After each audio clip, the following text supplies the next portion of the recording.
my God. Stay focused. Keep your intention. As I was inside the ice bath, I felt like I had to just focus on breathing in and out throughout the 1 minute until I was ready to jump out. Oh my God. We can see physical and performance. We just acquired that tub in September. Troy London, the owner of We're Evolving Fitness Team, offers recovery therapy, including cold plunging at his gym in Winter Park. He says it helps with sore muscles. If we're trying to train, we want to stay training. That's the most effective way to see the results, is to be able to be in sport, right? We all know that icing can help diminish some inflammations. The water is anywhere from 37 to 60 degrees. London says there's really no set time, but 11 minutes per week total is recommended. For example, 3 to 4 sessions a week at 3 to 4 minutes per session. A parent says that their child was walking home after taking the activity bus home from school. They say the white van began following them on their way home. From bagging to getting carts to cleaning. I love it. I love it. If your business around this way. Travis Thurl works hard as a courtesy clerk. He just celebrated 9 years with Kroger on Shore Drive in Virginia Beach. Kroger is like my second family here.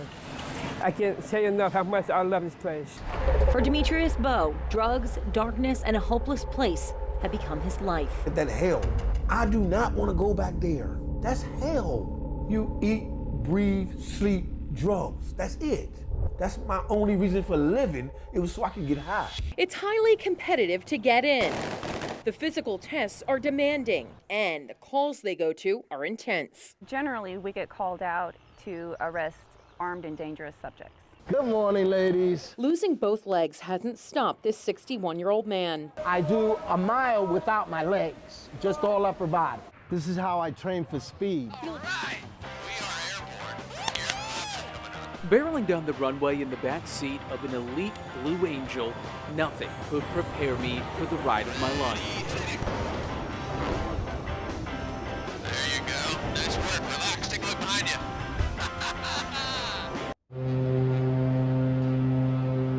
This morning, 6,500 sailors waved goodbye to land and their families as they head out to sea for a regularly scheduled deployment to the Persian Gulf and Mediterranean Sea.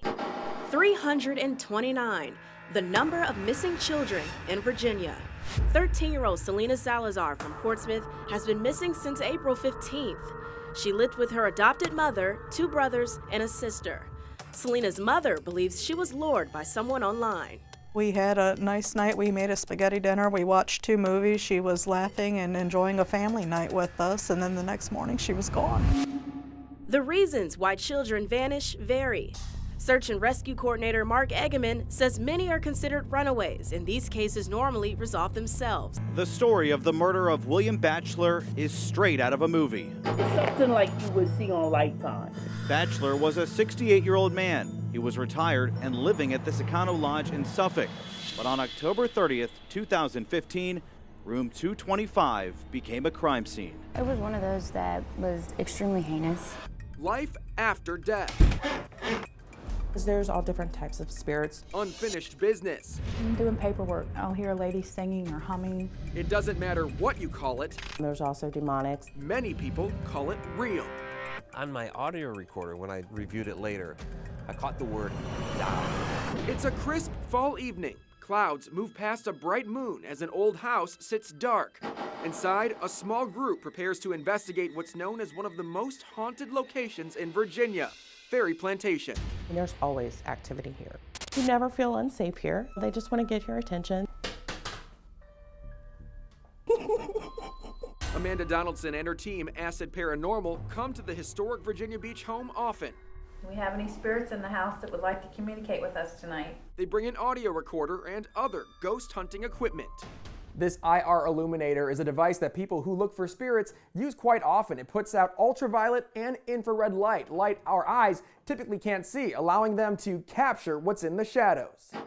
Ferry Plantation director Heather Moore didn't believe the stories at first, but says the home's spirits reveal themselves all the time, like recently when a team of investigators ventured into the room of an old nanny.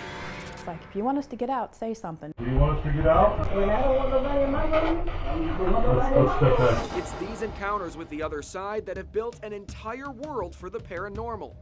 Podcasts, online chat rooms, people across the globe sharing stories, pictures, videos of what they see as ghostly activity.